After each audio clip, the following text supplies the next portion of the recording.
Hey folks, you probably got a good look at Diablo IV during the Xbox showcase. However, we have a little bit of extra footage that we wanted to show off just to give you guys a better understanding of the gameplay. Specifically, we have footage of the Necromancer, one of the classes they just announced, as well as some PvP stuff and a world boss.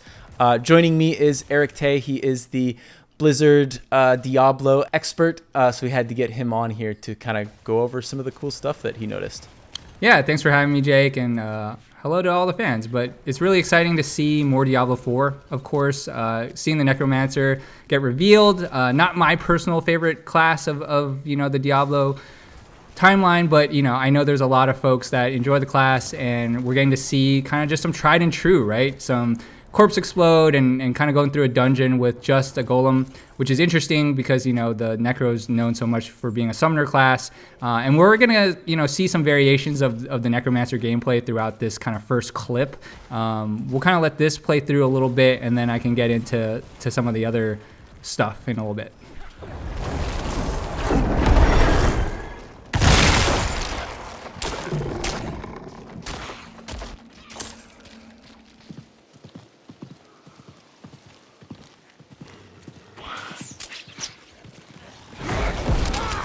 Now we're out in the kind of like open world. Here, different class kind of build here. You have Skeletal Warriors, you have Skeletal Mages, what looks like maybe teeth from kind of Diablo II or a variation of Bone Spear, as well as some cursing going on. We don't get context in terms of like what exactly each of those skills are. The only thing that I saw through these clips that we got are just more about the different variations for the summoning, which is the primary core of a Necromancer, but I can kind of break some of those down. So the Skeletal Warriors that are kind of out there right now are probably either Skirmishers or Reapers. There's three variations: Skirmishers, Defenders, and Reapers. The Defender, which is the only tooltip that we got through this kind of gameplay, is geared towards having durable shield bearers with 15% more life. You'll see some Defender Skeletal Warriors later in the later part of this clip, but you can upgrade it one of two ways. One of the ways, every 10 seconds your Skeletal Defenders will negate the next instance of direct damage they would take. If you decide to want to sacrifice it, which is one of the three options, you'll gain 15% non-physical resistance, but you'll no longer be able to raise skeletons. The Skeletal Mages, there's three options. There's Shadow, Cold, and Bone.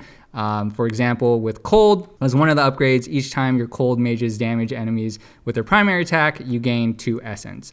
If you want to sacrifice the Cold Skeletal Mage, you'll deal 15% increased damage to vulnerable enemies, but again, no longer able to summon Skeletal Mages. And then with the Golems, there's Bone, Blood, or Iron. In this clip, you're seeing Iron, so I'll just break down what Iron does. Iron Golem will slam the ground and stun enemies, and every 5th Iron Golem attack causes a shockwave, dealing X% damage to primary enemy and enemy behind it. That's one of the 2 upgrades for the Iron Golem. And then if you decide to sacrifice the Iron Golem, you'll deal 30% increased critical strike damage, but you can't summon a Golem anymore. I've never enjoyed the summoning aspect of Necromancers, even though that's kind of what the class does. So it's kind of cool to have this passive ability of trading off your summons to make your Necromancer stronger, essentially.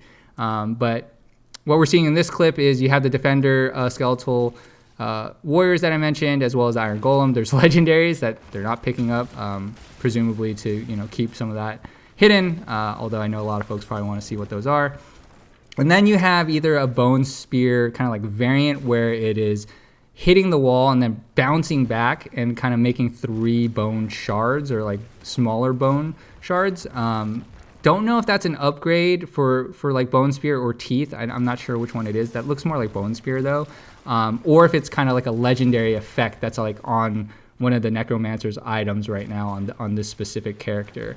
One thing to just note, a lot of that information you gathered from a build that's not final. So some of that could change, so don't take everything as gospel that we're saying. But anyway, back to the gameplay.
getting some PvP here, which is something they're kind of bringing back, right? It was pretty big in D2, but was absent in D3.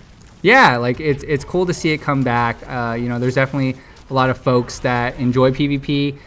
So don't know how it'll interact with, you know, what end game or like mid game looks like, or what kind of rewards you even get from it. But, you know, it does give that extra flavor of kind of builds and gear that you might want to use specifically for PvP that might not be necessarily good for PvE, but, you know, is catered to just fighting other players.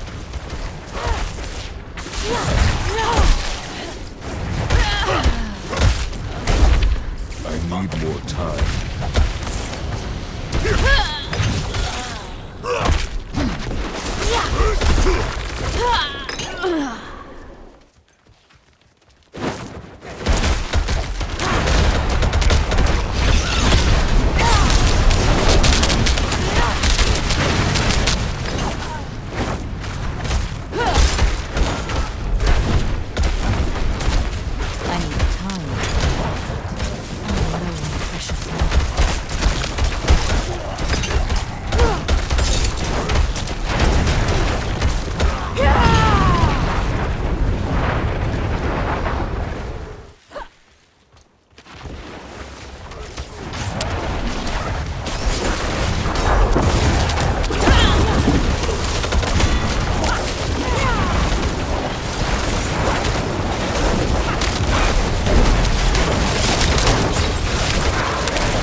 All right, so the last clip we got is a world boss, and this boss looks pretty impressive, but you were noticing some similarities to other D3 bosses, right? Yeah, just a little bit. You'll see later on, like in the clip, when it kind of does some summons, where like it summons some treasure goblins, kind of eerily similar to Greed from Diablo 3, where, you know, you take your puzzle ring and put that in the cube so that you could get this kind of like secret level. But yeah, it's a pretty big spectacle, you know, having a big boss out in the field with, I tried to count them. There's definitely at least 7 characters, but I think you can have up to 8, as they mentioned previously. There's the kind of the goblins running off. It saddens me that they don't try to chase them to kind of kill them to get the gear that presumably they would drop. But, you know, hey, we're focusing on DPS on the world boss here. And I think the other one cool thing that I noticed is it kind of feels a little bit like Monster Hunter-y, where, you know, at the start of the fight, the boss isn't as beat up. It doesn't have as many scars, but kind of like over time, you kind of see a little bit more like cuts and a little bit more bleeding from the boss. But yeah, just cool to have an open area where you can kind of team up with other players and kind of tackle a big boss, you know, and get some hopefully good gear.